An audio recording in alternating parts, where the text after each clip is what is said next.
আল্লাহ দেখতে চাইলেন এই ছেলের জন্য মায়া বেশি নাকি আল্লাহর জন্য বেশি। আল্লাহ ডেকে বললেন, ইব্রাহিম দেখি হৃদয়ে কার জন্য দরদার ভালোবাসাটা বেশি। যাও আমার সন্তুষ্টির জন্য ৮৬ বছর বয়সে পাওয়া কলিজার টুকরা দুধের বাচ্চা ইসমাইলকে জবাই করে আমার খুশি অর্জন করো। জবাই করো, স্যাক্রিফাইস করো, আমার জন্য উৎসর্গ করো। এবার আল্লাহ দেখলেন সাইয়েদনা ইব্রাহিমের হৃদয়ের মধ্যে ইসমাইলের জন্য ভালোবাসা বেশি না কম? কত বেশি জানেন? সাইয়েদনা ইসমাইল যখন দুনিয়াতে এসেছে তখন সাইয়েদনা ইব্রাহিম আলাইহিস সালামের বয়স ছিল ৮৬। কত? আপনাকে বাগেরহাটে ৮৬ বছর বয়সে কারো বাচ্চা কাচ্চা হয়? হ্যাঁ আছে এরকম পালোয়ান? আচ্ছা কেউ নাই। সাইয়েদনা ইসমাইল যখন এসেছে দুনিয়ায় তখন সাইয়েদনা ইব্রাহিমের বয়স কত ছিল? ৮৬। তার মানে ৮৬টা বছর আল্লাহর কাছে কান ছেড়ে দোয়া করছে, আল্লাহ একটা সন্তান দাও দাও দাও, দেয় নাই। ৮৬ বছর বয়সে যে সন্তানটা দিল ওই সন্তানের প্রতি মায়া, দরদ, মোহব্বত, ভালোবাসা বেশি না কম? আল্লাহ দেখতে চাইলেন এই ছেলের জন্য মায়া বেশি নাকি আল্লাহর জন্য বেশি। আল্লাহ ডেকে বললেন, ইব্রাহিম দেখি হৃদয়ে কার জন্য দরদার ভালোবাসাটা বেশি। যাও আমার সন্তুষ্টির জন্য ৮৬ বছর বয়সে পাওয়া কলিজার টুকরা দুধের বাচ্চা ইসমাইলকে জবাই করে আমার খুশি অর্জন করো। জবাই করো, স্যাক্রিফাইস করো, আমার জন্য উৎসর্গ করো। এরপর ওনার ছেলের সাথে কি বললেন আছে না নাই? ফালাম্মা বালাগা মাআহু আস-সা'য়া ক্বালা ইয়া বুনাইয়া ইন্নী আরা ফিল মানামি আন্নী আযবাহুক ফানজুর মাযা তারা। দুধের বাচ্চা ছোট্ট ইসমাইল ডেকে বলে, ও ইসমাইল আমি স্বপ্নে দেখেছি আমি তোমারে জবাই করছি, এখন কি করব? সুবহানাল্লাহ। আমার আব্বা যদি আমার কইতো, আপনার বাবা যদি বলতো, আব্বা তোরে তো দেখছি স্বপ্নে জবাই করি, আমরা কইতাম আব্বা আমার দেখেন না, আমার বড়টারে দেখছেন। কথা কর। আমরা বলতাম ছোটটারে দেখছেন, ওইটারে জবাই করেন, মাইজাডারে করেন, বড়ডারে করেন, আই ন আই হাইতান ন। সুবহানাল্লাহ কইবেন না? কি বাবা কি ছেলে। ইন্নী আরা ফিল মানামি আন্নী আযবাহুক ফানজুর মাযা তারা।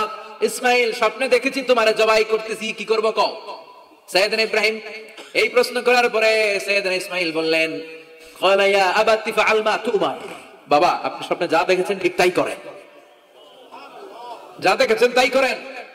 আঙ্গু পোলা গুলাও পোলা, ওনার পোলাও পোলা। সাতাজিদুনি ইনশাআল্লাহু মিনাস সাবিরিন। আব্বা আমি তো ডরাই না, আপনি ডরায়েন না।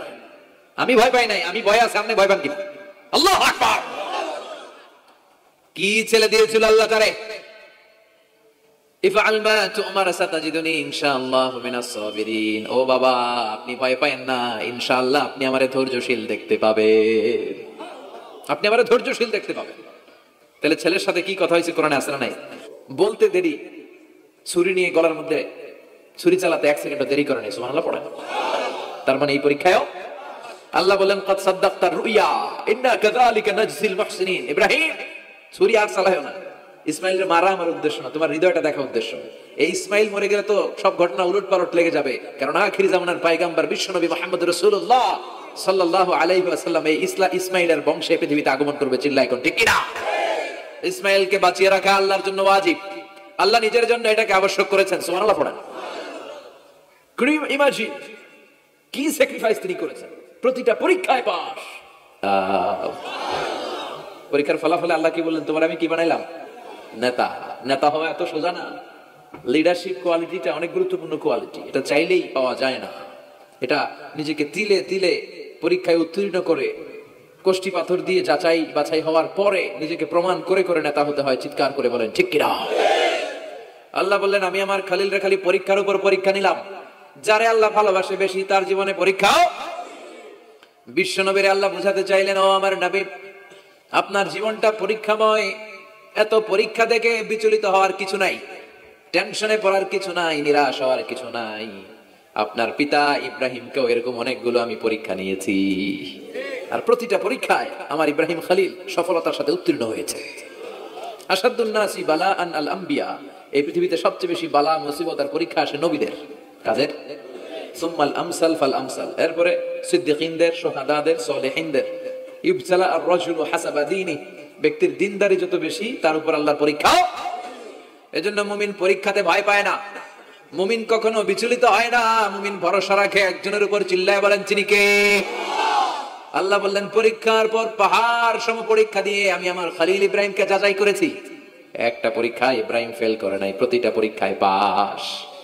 এগুলো বলে বলে বিষ্ণু নবীর আল্লাহ সান্ত্বনা দিচ্ছেন, নবী ওরা আপনারে গালি দেয় জাদুকর বলে, ওরা আপনারে গালি দেয় গণক বলে, ওরা আপনারে কবি বলে গালি দেয়, ওরা আপনারে পাগল বলে গালি দেয়, একটার পর একটা পরীক্ষায় আপনি জর্জরিত হচ্ছেন। নবী, আপনার পিতা ইব্রাহিম তার চেয়েও বেশি পরীক্ষায় পড়েছে। দুনিয়াতে আমরাও যারা পরীক্ষার শিখা, আমরাও সাইয়েদনা ইব্রাহিমের জীবনী থেকে শিক্ষা নেওয়ার দরকার আছে না নাই? গালি আসবে, মন্দ কথা আসবে, বিপদ আসবে, জেল জরিমানা আসবে, ঝুঁকি আসবে। এই ঝুঁকি আর রিস্কের মধ্য দিয়ে কালিমার দাওয়াতের প্রচারের কাজ করতে হবে। চিল্লায় এখন ঠিক কিনা? এটাই মুমিনের বৈশিষ্ট্য। ঝুঁকি, বিপদ, পরীক্ষা, বালা, মুসিবত, এগুলো মুমিনের লক ছাড়ে না, পিস ছাড়ে না। কারণ মুমিনরে পছন্দ করে কে? মুমিন খুব ভালো করেই জানে বিপদের পরেই বিজয় দান করবে কে। রাত্রি যত গভীর হয়, সুবহে সাদিকের সময় কাছে আসতে থাকে, গর্ভবতী নারীর পেটের ব্যথা যত বাড়তে থাকে, নতুন মেহমান দুনিয়ায় আসার সময় ঘনাতে থাকে, তেমনি ইসলামের পক্ষে যারা কথা বলে তাদের উপর বিপদ, ঝুঁকি, অত্যাচার, অনাচার যত বাড়তে থাকে, কালেমার বিজয়ের সময়টাও কাছে আসতে থাকে, কাছে আসতে থাকে। এই নাজরানা আমাদেরকে দিতে হবে। পরীক্ষায় আমাদেরকে সাইয়েদনা ইব্রাহিমের মতো উত্তীর্ণ হতে হবে। জালিমরা বেশি দিন থাকতে পারে না, এটা ইতিহাস সাক্ষী। কথা বলেন। যারা জুলুম করে তাদের জন্য তো সাহায্য নাই, যারা মাজলুম তাদের জন্য সাহায্য। বদরের প্রান্তরে 313 জন মাত্র দরিদ্র, গরিব, মাজলুম সাহাবী, তাদের জন্য আকাশ থেকে ফেরেশতা দিয়ে নুসরাত সাহায্য করেছে কে? তার মানে মাজলুম আল্লাহর পক্ষে আর জালিমের বিপক্ষে, ঠিক কি না? জালিমের জন্য কোনো সাহায্য নাই, বরং দুনিয়ায় যারা জুলুম করে তাদের ক্ষমতা বেশি দিন থাকে না। ফেরাউন বেশি দিন থাকে নাই, থাকছে? নমরুদ বেশি দিন থাকে নাই, থাকছে? থাকতে পারে না। যারা দুনিয়াতে রক্ত ঝরায় এরা থাকতে পারে না, বরং যাদের রক্ত ঝরে তাদেরকে আল্লাহ বিজয় দিয়ে দেয়। আর যারা রক্ত ঝরায় এদের শেষ রক্ষাও হয় না, এরা জান নিয়ে পালাবার সুযোগ পায় না। কথা বলেন। এজন্য পরীক্ষা আসলে মুমিন ভয় পাবে? মুমিনের হৃদয়ে ভয় আছে কার? চিল্লায় বলেন। আল্লাহর ভয় নিয়ে থাকতে হবে। সাইয়েদনা ইব্রাহিমকে একটার পর একটা পরীক্ষায় আল্লাহ ফেলেছেন, একটার পর একটা পরীক্ষায় আল্লাহ ফেলেছেন, কিন্তু এই পরীক্ষায় তিনি গোল্ডেন এ প্লাস। সুবহানাল্লাহ পড়েন। রব্বুল আলামিন বলেন, وَإِذِ ابْتَلَى إِبْرَاهِيمَ رَبُّهُ بِكَلِمَاتٍ فَأَتَمَّهُنَّ قَالَ إِنِّي جَاعِلُكَ لِلنَّاسِ إِمَامًا।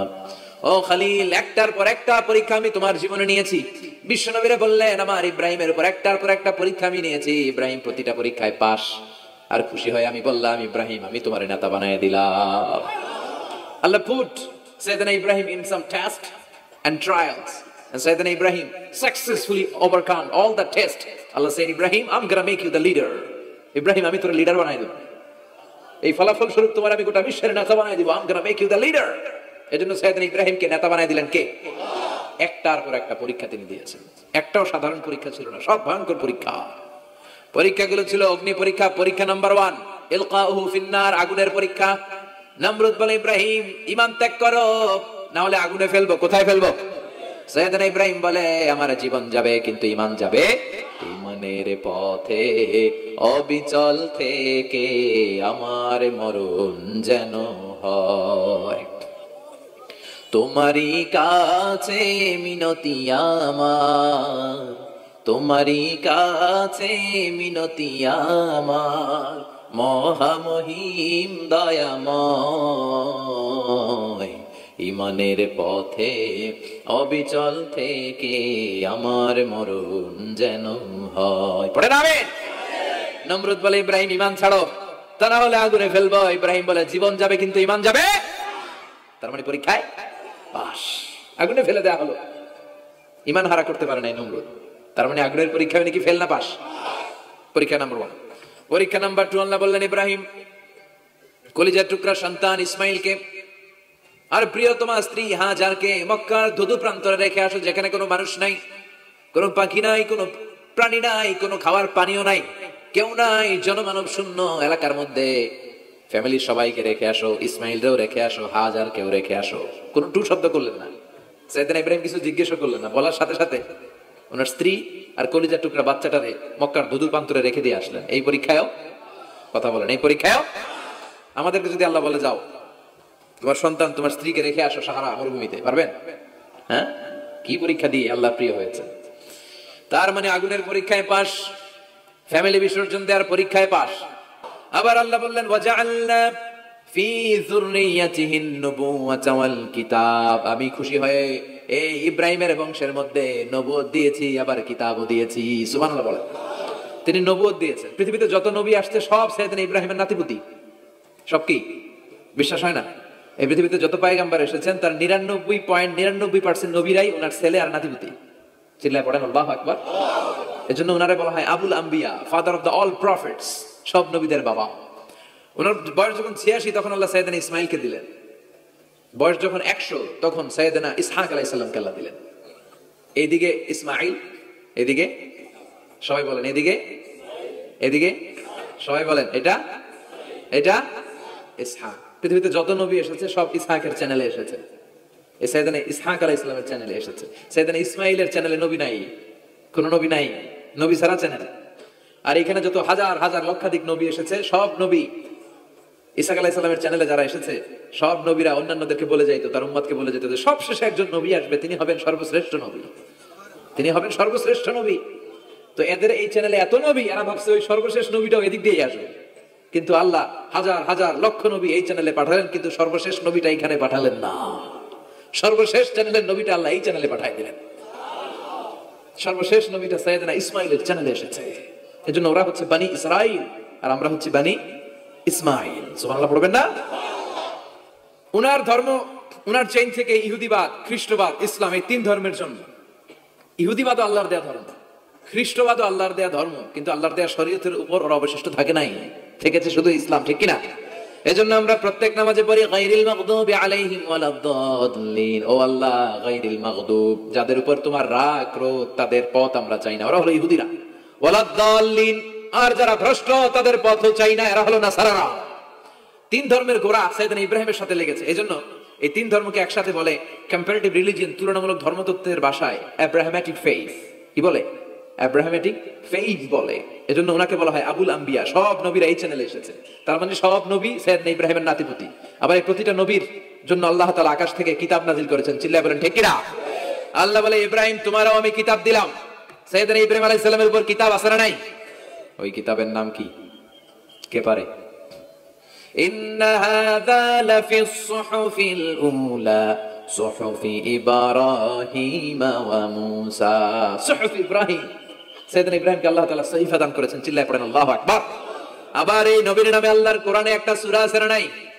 কথা কন, কি নাম সূরা? সূরা আলিফ লাম রা। কিতাবুন আনজালনাহু ইলাইকা লিতুখরিজান নাসা মিনাল যুলুমাতি ইলান নূর। সুবহানাল্লাহ পড়েন। Alif Lam Ra. I have revealed this holy and sacred book unto you in order to lead the mankind out of darkness into the light. ও নবী, আমি এই কিতাবকে আপনার কাছে পাঠিয়েছি অন্ধকারাচ্ছন্ন মানুষগুলোকে অন্ধকার থেকে আলোর দিকে নিয়ে যেতে। এই কোরআনের ভেতরে আলো আছে না নাই? সবকিছুর সমাধান আছে না নাই? সমাধান চাও যদি জীবনে মরণে, ফিরে যাও খুঁজে নাও চোখ রাখো কোরআনে। সুবহানাল্লাহ পড়েন। চোখ রাখবেন কোথায়? নাকি মোবাইলে, না টিভিতে, না এটিএন বাংলার পর্দায়? আসিতেছে আগামী শুক্রবার রঙিন পর্দায়, চোখ রাখুন এটিএন বাংলায়। এটিএন বাংলায় চোখ রাখবেন? কই রাখবেন?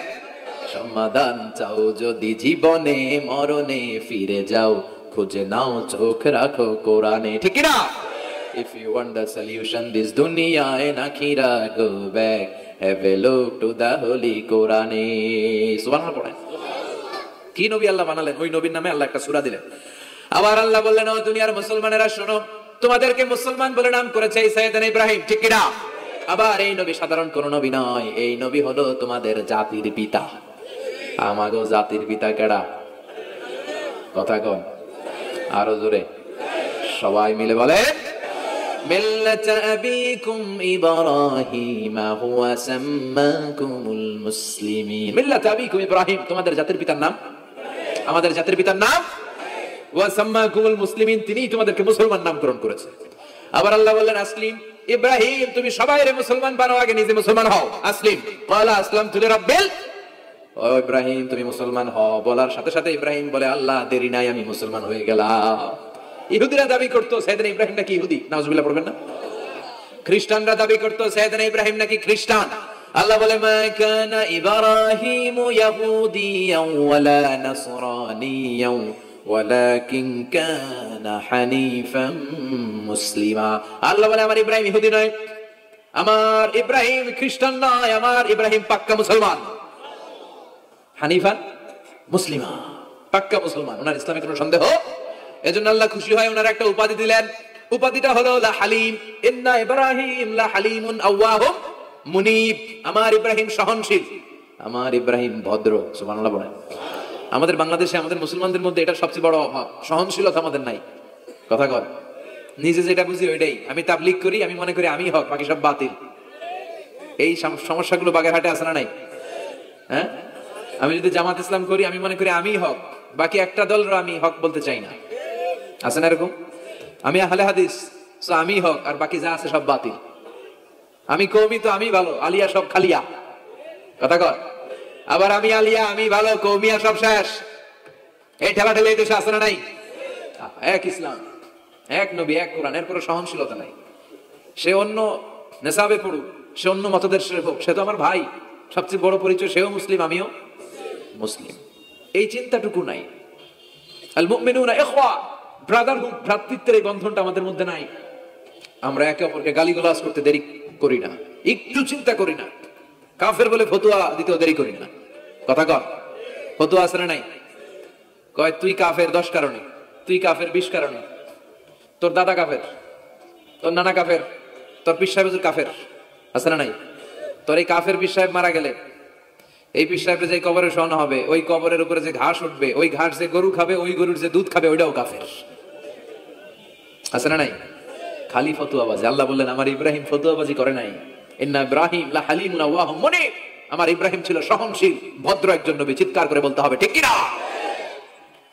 আবার আল্লাহ বললেন আমার ইব্রাহিমকে আমি খলিল উপাধি দিয়েছি। ইত্তাখাযাল্লাহু ইব্রাহিমা খলিলা। আল্লাহ বললেন গোটা বিশ্বের মধ্যে থেকে কাউরে আমি খলিল বলে গ্রহণ করি না, একমাত্র ইব্রাহিমকে ছাড়া। ইব্রাহিম আলাইহিস সালামকে ছাড়া কাউরে আল্লাহ খলিল বানাইছে?